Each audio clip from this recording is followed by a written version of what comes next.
馬太4章1至11節，我諗應該係我哋熟悉嘅一個故事，記錄耶穌喺地上邊佢接受魔鬼嘅試探。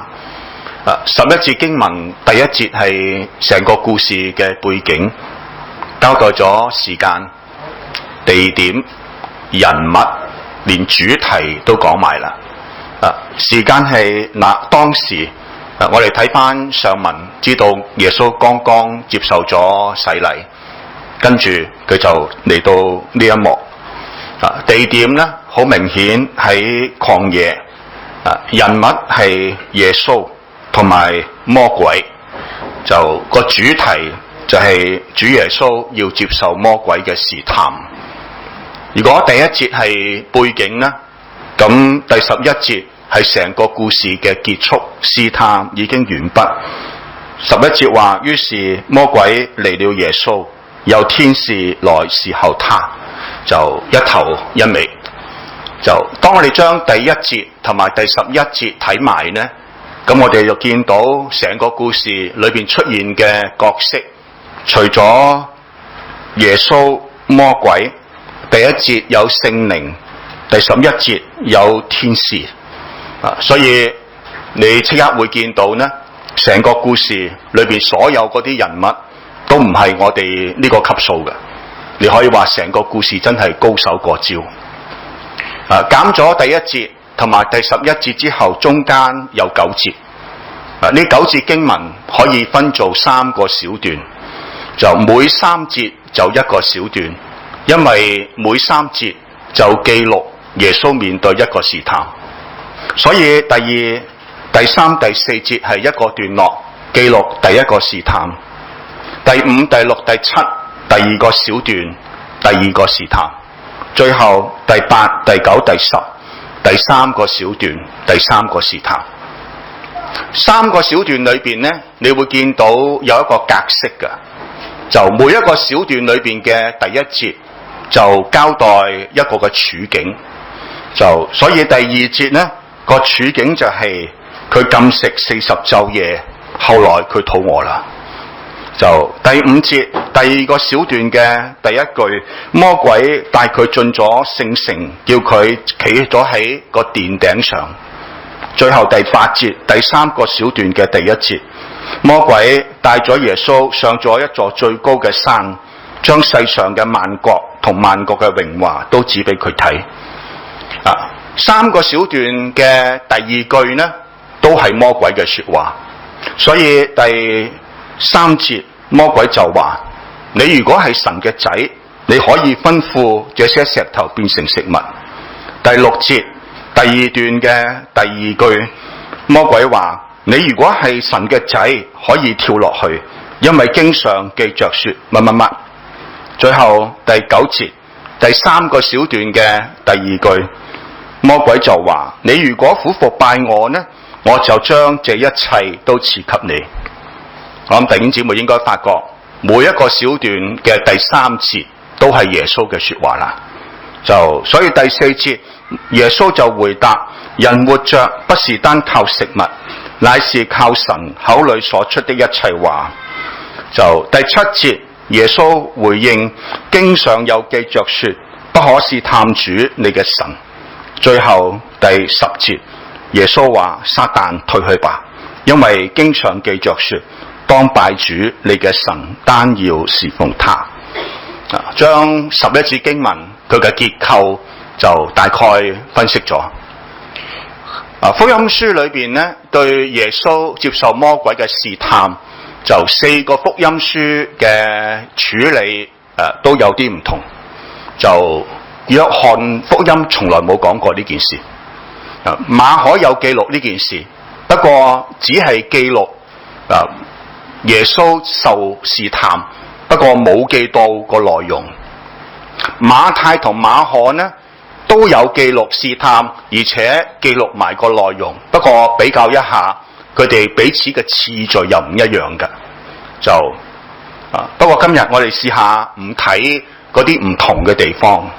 就喺對觀福音裏邊呢，就大家都有一樣嘢相同嘅，就係記錄耶穌受試探佢之前嗰件事呢，係佢受洗，或者兩件事應該係有關聯嘅。耶穌接受洗禮之後，從水裏邊上嚟，就有兩件事發生。一個呢就牽涉視覺，一個就牽涉聽覺。視覺上邊呢就見到聖靈好似鴿子一樣降喺佢身上邊。咁呢件事咩意思呢？咁可以有好多唔同嘅解釋嘅可能性。不過聽覺呢，聽見跟住喺天上邊有聲音，就講出耶穌嘅身份。天上嘅聲音話：呢個就係我個仔，我喜悅嘅。或者當我哋聽完天上邊嘅聲音話呢個係我嘅仔，我所喜悅嘅之後，我哋就進入曠野嘅一幕，而我哋發覺就魔鬼試探耶穌，最低限度你見到兩次，佢係話：你如果係神嘅仔，你如果係神嘅仔，大概就係呢個要點呢，將受洗同埋受試探佢拉上咗關係。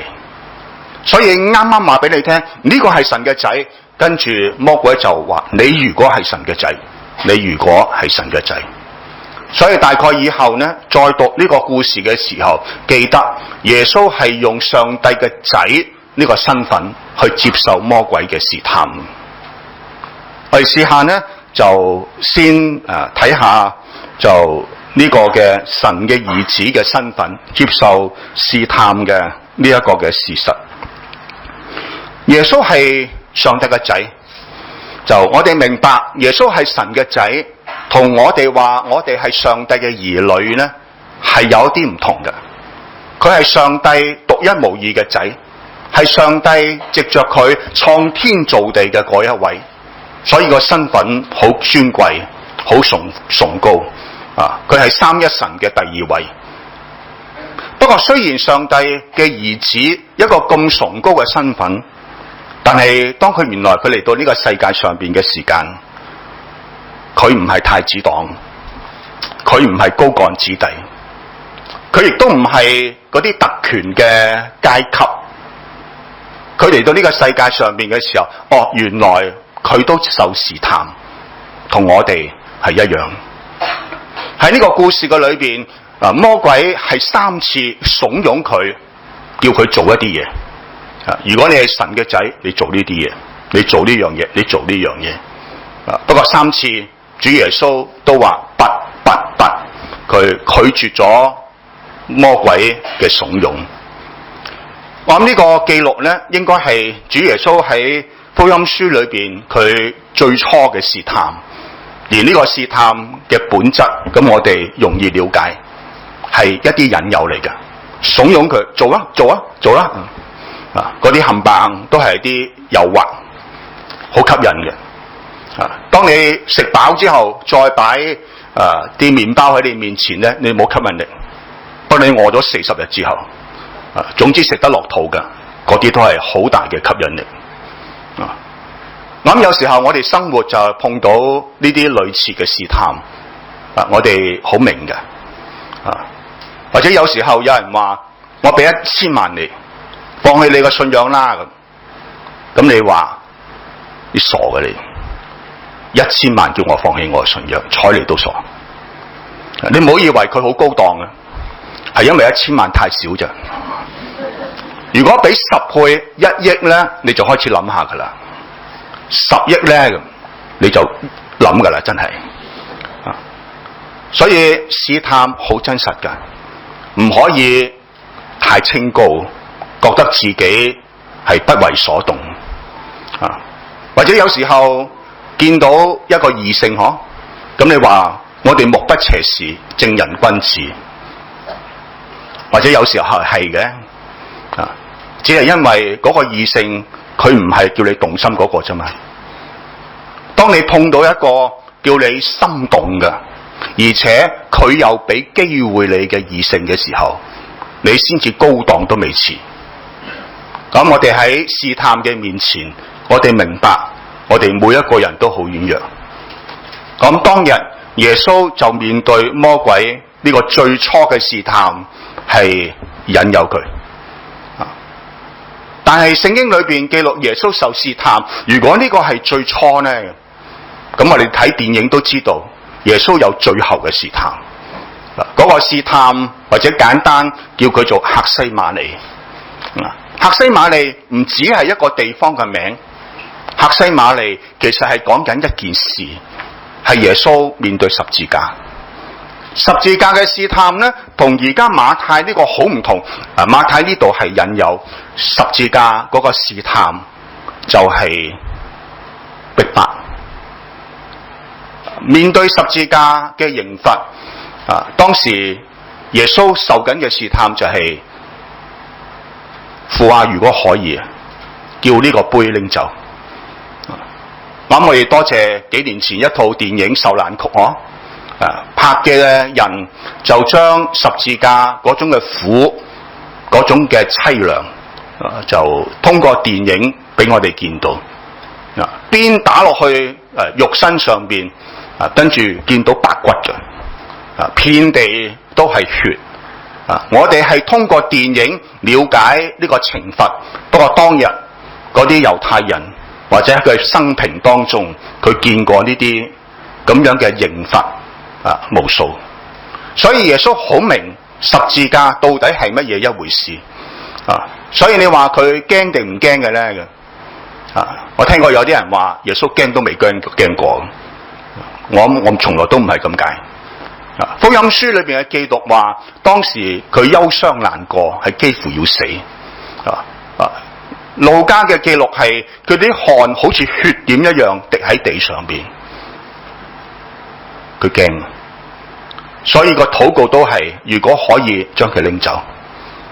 我哋千萬唔好以為喺嗰個 moment 喺嗰個時間嘅裏邊，佢知道自己離世嘅目的好快就要完成啦，所以佢等咗30年咯，等得好興奮，就好似小學生第二日去旅行咁樣，興奮到瞓唔着，咁落公園行下，個公園叫做客西馬尼咁，唔係，佢好驚，所以帶住3個門徒同埋一齊，諗住應該係支持小組啦，點知冇一個支持得住，個個都瞓晒，只有佢自己獨自嚟到面對。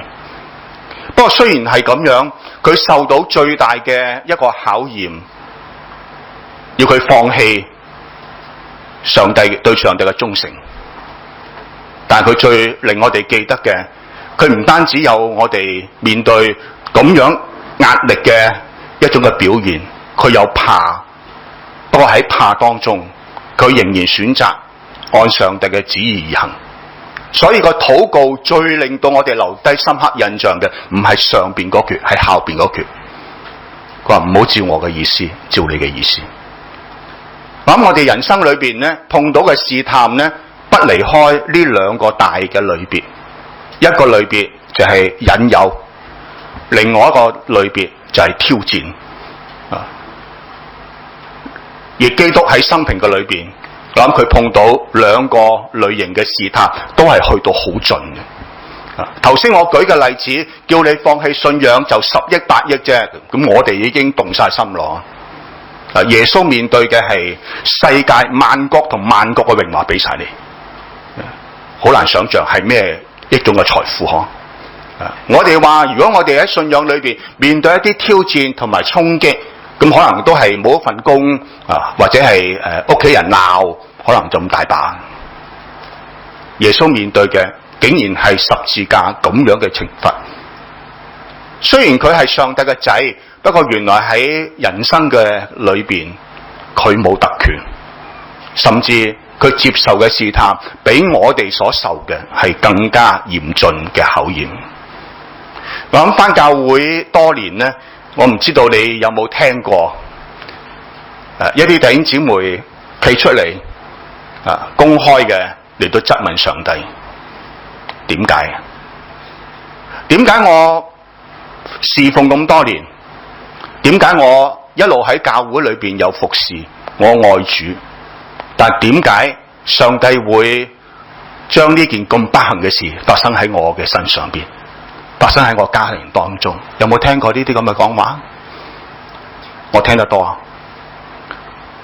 每一次我坐喺度，聽到有人企出嚟用咁樣嘅說話嚟到控訴上帝嘅時間呢，我有兩種嘅感受。第一種嘅感受就係我明白講嘢嘅人佢一定係好痛苦。如果唔係呢，佢就唔會企出嚟公開嚟到指控上帝。我明一定係受到好大嘅打擊喺佢身上邊。但係當我有呢種感覺嘅同時，我就有另外一種嘅感覺，就係點解你覺得你應該係例外嗰個呢？如果連上帝嘅仔咁嘅身份嚟到世界上邊，佢都冇得例外，佢要面對人生呢啲嘅挑戰或者呢啲嘅誘惑，咁我哋憑乜嘢會覺得我哋應該係例外嘅？就係憑你喺教會裏邊嘅侍奉，就係憑你喺教會裏邊嘅奉獻，就係憑你話你好愛主，你就覺得你應該有例外。弟兄姊妹，我想你明白，冇㗎。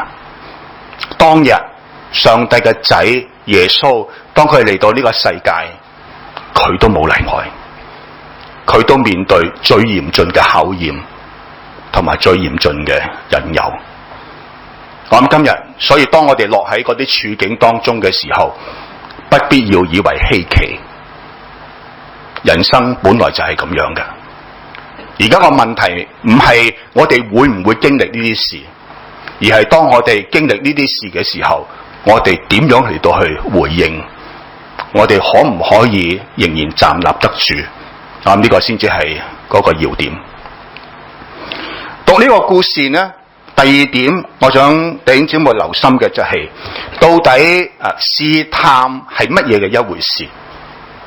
小朋友返教會讀聖經呢，呢個係最開始有興趣嘅經文啊！我記得當時呢，我係咁樣理解試探嘅意思，就係當魔鬼同耶穌講：你如果係神嘅仔，你可以吩咐這些石頭變成食物。我嘅理解呢，小朋友嘅時候就覺得就係好似魔鬼呢，想試下你係定唔係。如果你能夠將石頭就變成食物呢，咁你就係啦咁。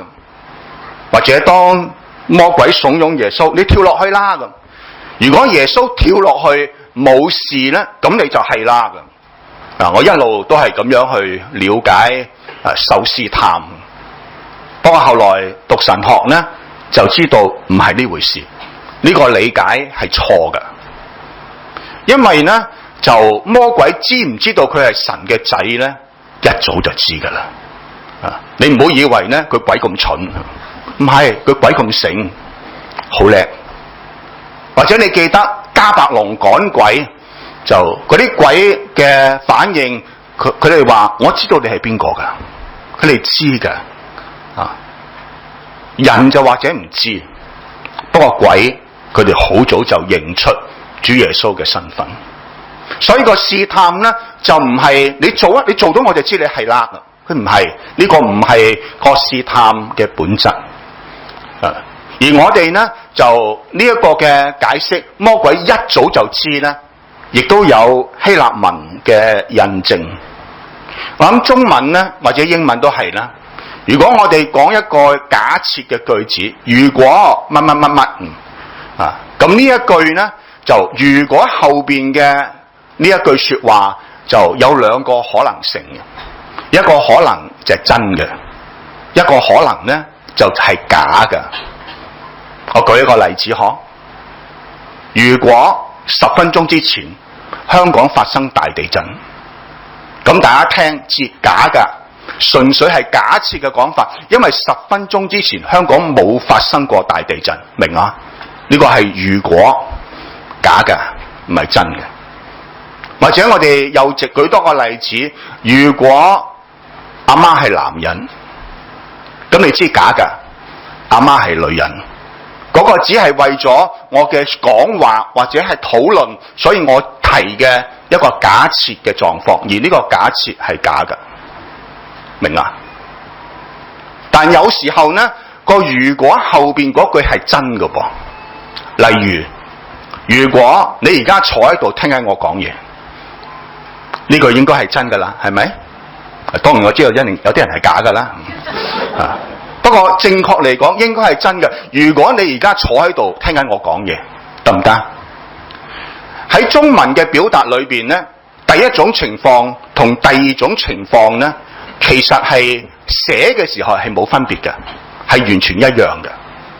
不過喺希臘文嘅表達就唔同，第一種嘅寫法同第二種寫法係完全唔一樣嘅。咁你可能睇翻呢段經文啊，我哋真係有機會揭翻就希臘文呢，咁你知道原來佢嘅寫法係第二種，個如果係表達緊係真嘅。所以如果有機會呢，我哋真係重譯呢句子呢，或者我哋可以咁譯嘅。魔鬼嘅說話係：你既然係神嘅仔，啱啦，你既然係啦，所以呢你就將石頭變成食物啦。你既然係神嘅仔，你跳落去啦，上帝一定保你㗎。原來佢嘅身份係一早就知嘅。而家魔鬼呢，唔係要試下你係定唔係。原來魔鬼嘅動機就係我知道你係，不過就係因為你有呢個身份，所以我先至慫恿你去做一啲嘢。只要你一做呢，咁你就唔配呢個身份。你明啊？呢個係試探嘅本質啊！耶穌有冇能力就將石頭變食物呢？絕對有咁嘅能力。如果我哋睇翻福音書，佢可以將水變酒，佢可以用5餅2魚擘開，可以餵飽幾千人。佢一定有咁嘅本事，將石頭變成食物。不過如果佢咁做呢，咁佢唔配做上帝嘅仔。上帝俾你嘅恩賜同埋能力，你係愛嚟滿足自己嘅慾念，咁你仲配做上帝嘅仔？或者如果中間我哋有啲弟兄姊妹，上帝俾你一個好高嘅官位，不過你利用呢個官位，你謀自己嘅利益，你受賄，你放水，咁你仲配做上帝嘅仔？你明個意思就喺呢度。咁有好多時候，今日魔鬼對我哋嘅試探都係一樣。佢唔係唔知道你係基督徒嘅身份，佢唔係唔知道呢你係上帝兒女嘅身份，佢知，就好似你啲同事都知。所以有時候呢，你啲同事係明知道你係基督徒啊，所以佢會試你噶。啊，今期幾多千萬喎？咁頭先樓下經過見到，我哋夾錢喎。咁你一下唔覺意話好呃噶嘛？你第日叫佢翻教會咧，慳啲啦。你同我哋一樣噶。或者有時候放工咯，我哋要去嗰度 happy 咯，預埋你咯，咁你又去喎。第日報道會喎，你叫佢唔好玩啦，你唔好扮嘢啦。你同我哋一樣噶咋？你明啊？試探唔係試你嘅身份，佢知你咩身份，不過就係知，所以就慫恿你去做一啲你唔應該做嘅嘢。你做咗呢，咁你就會好後悔嘅。點解當日我會應承做嗰件事？我諗人生嘅裏邊呢，我哋已經有太多呢啲諗翻轉頭，我哋已經好後悔嘅事。弟兄姊妹，唔好再加多2件落去啦。夠噶啦！當第日你碰到試探你嘅時候，你要記得你嘅身份，你係上帝兒女呢個咁寶貴嘅身份，你要保住呢個尊嚴。咁最後呢，讀呢個故事呢，一定會講嘅人就會講，咁我哋應該點樣可以勝過試探呢？係啊，我小朋友翻教會，每一次聽傳道人講呢段經文，都係講點樣可以勝過試探？如果我哋喺耶穌呢個嘅個案裏邊，我哋學得一招半式，或者都可以幫我哋面對嗰啲危機嗬。當我唔知道你細個嘅時候，或者你以前聽傳道人講呢個故事，點樣能夠可以勝過試探？嗰個答案係乜嘢？我呢細個聽到嘅答案就係背金句。不過呢個答案呢，我小朋友嘅時候呢，就已經覺得好似唔係好行得通噶啦，就背金句去面對試探。我諗有好多原因呢，其實我覺得佢行唔通嘅。第一呢，就係我冇記性，唔知點背。第二呢，就冇記性啫，就唔係話真係唔記得，我都背得2、3句嘅。不過面對試探嘅時候，咁我應該背邊句呢？咁我又唔知。而實戰上邊呢，我真係試過噶，好聽牧師嘅教導，就用背金句嘅方式面對試探。不過我覺得唔 work 咯，行唔通咯。同埋有好少似民間信仰喺度，好似念經咁樣嚟到去面對試探。而且你諗下呢，其實咁樣嚟到去面對試探，用背金句嘅方式，其實都有少少好似唔係好真實。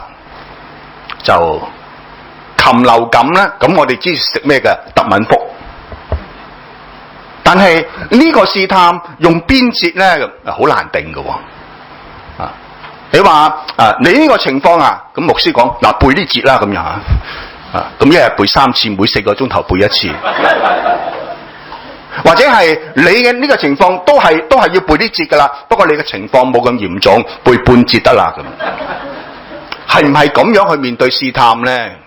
你知道講笑咯，唔係咁嘅意思。而且呢，細個嘅時候呢，我唔係好明點解要背3節經文嚟到回應試探。如果俾我呢，我好簡單，1節就得噶啦，不可試探主你嘅神，咁咪得咯。我3招我都用同一式，我就搞掂啦。點解要背3段唔同嘅經文？後來入神學院呢，就學識解經，原來要留心上下文嘅，咁我就明。耶穌嗰3句嘅說話唔係是但嘅，耶穌係好對準魔鬼嘅引誘。魔鬼第一個嘅試探就係、你如果係嘅神嘅仔，你可以吩咐這些石頭變成食物。耶穌嘅回答就係、人活着不是單靠食物，乃是靠神口裏所出的一切話。呢次經文係出自申命記。當申命記裏邊摩西講呢句說話嘅時候，其實佢又有一個故事。佢講緊嘅係以色列人喺曠野40年，佢哋憑乜嘢？點解可以活下命來？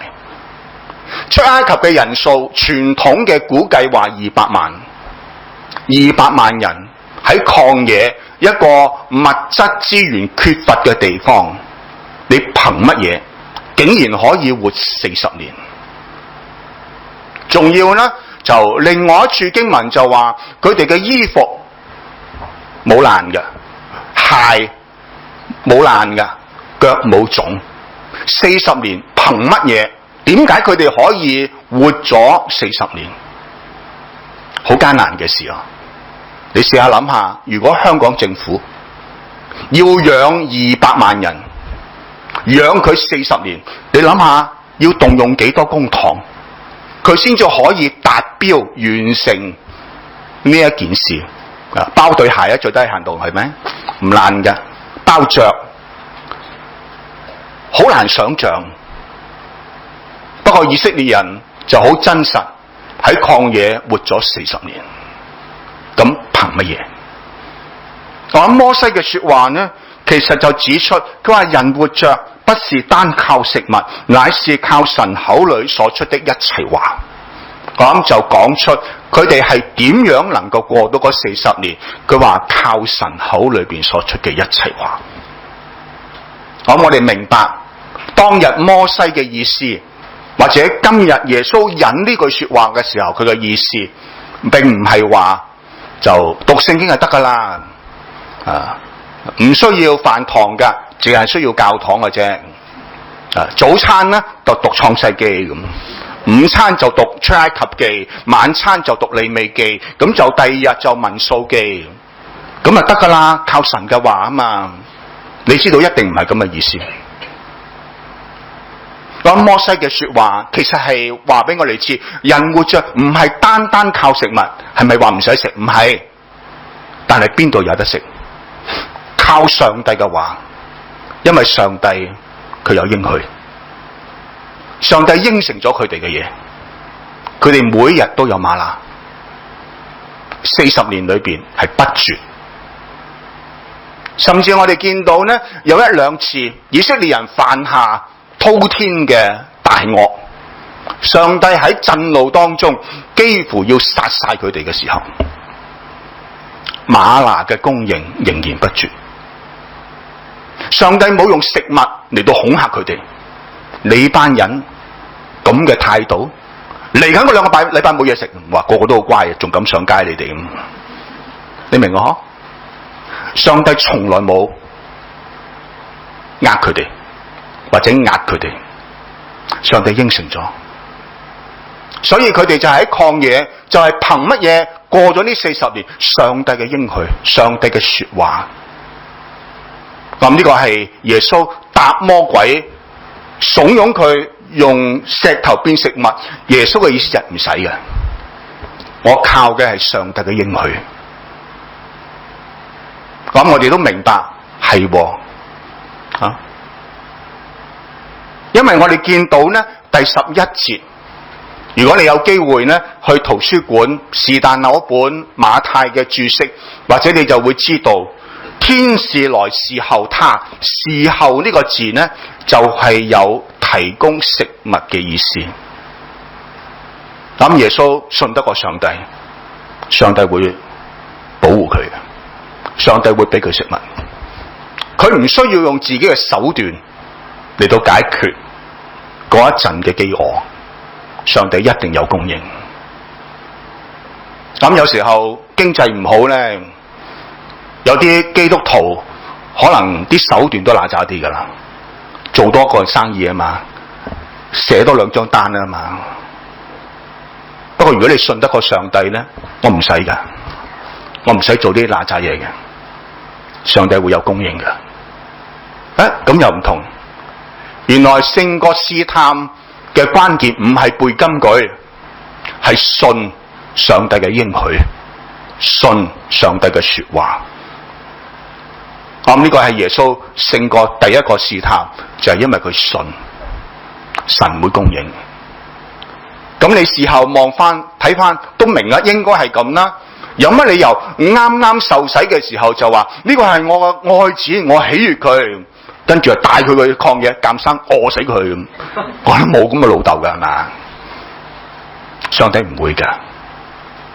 咁上帝對我哋，天父對我哋唔會將我哋放喺一個絕境嘅裏邊，佢唔理我哋嘅，唔會。咁呢個係我哋必須要有嘅信心，信得過神佢嘅應許。如果你明咗第一個試探呢，咁第二個試探又容易啦。魔鬼就話：你如果係神嘅仔，你跳落去啦！就跟住魔鬼又用神嘅應許。佢話：因為經上記着說，主要為你吩咐他的使者，用手托着你，免得你的腳碰在石頭上。耶穌嘅回答就係：經上都係話，不可試探主你嘅神。呢次金句又係出自申命記。咁魔鬼嘅試探，耶穌睇得好準。因為魔鬼呢一次佢引用聖經神嘅應許，上帝應承咗佢，你去試啦。耶穌嘅反應就係、聖經係話唔好試。我唔知你明唔明好對應嘅，唔好試。其實就係信得過就唔使試啊嘛，信唔過先至試啊嘛。我信得過，我使咩試啊？我使咩跳落去睇下得唔得？就係嗰啲信唔過嘅先走去試啊嘛。所以耶穌其實第二個答案同第一個答案一樣，我就係信上帝嘅應許，所以唔使試。一句擋咗佢，唔使試噶。喺聖經裏邊咧，其實上帝明明開綠燈，叫嗰啲信徒試嘅咧，嗱我就知道得一樣啫。大家知唔知係咩啊？11奉獻係啦，嗰個咧就明明上帝叫你試嘅，你試下，你試我啊！你試下我會唔會打開天上嘅窗戶，傾福與你，甚至你無處可容，你試下我啦。嗰個係聖經明講嘅，你可以試。嗱，不過基督徒好論盡嘅，叫你試你又唔試。你話你咁樣試有成本噶嘛？1/10，咁樣試有成本噶噃。不過嗰個就係上帝明講嘅，你可以試，但其他嘅唔使試啦。最後第三個試探，魔鬼就叫耶穌，你拜我，我就將呢一切都賜給你。第10節呢，耶穌第三個答案呢，你會見到有啲破格，同第一、第二次有啲唔同。第一、第二次呢，直接講經文嘅，不過第三次加咗啲嘢，就係撒旦退去吧，多咗呢句。耶穌跟住就有引用咗經上嘅說話，係當拜主你嘅神，單要侍奉他。呢一節經文再一次係嚟自申命記。如果我哋翻開申命記嘅上下文呢，好啱噶，又係講緊摩西警告嗰班以色列人，第日你入到迦南地，你食得飽足，即係住得好、着得好、食得好嘅時候，你小心啊，你就會拜別神，你要小心呢樣嘢。所以當魔鬼慫恿佢，你拜我，我俾好嘢你咁，耶穌就引翻呢段經文，係啊，當拜主你嘅神，單單係侍奉呢一個啫，唔會有第二個主啊。所以將3節經文加起上嚟，就原來勝過試探嘅關鍵就係信上帝嘅應許，並且認定你一生侍奉嘅對象就係上帝，冇第二個啦。馬門唔係你嘅主，其他都唔係，你一生侍奉嘅係神。我諗呢個係勝過試探嘅關鍵。咁有時候咧讀第10節，撒旦退去吧咁。咁我諗如果係讀經或者有時候角色扮演上台咧，我諗去到嗰度可能好多時候扮演嘅人咧都會加兩錢肉緊啊！撒旦退去吧，唔可以喝佢咁。不過有時候你試下用另外一種語氣，可能個威力仲大。走吧啦你。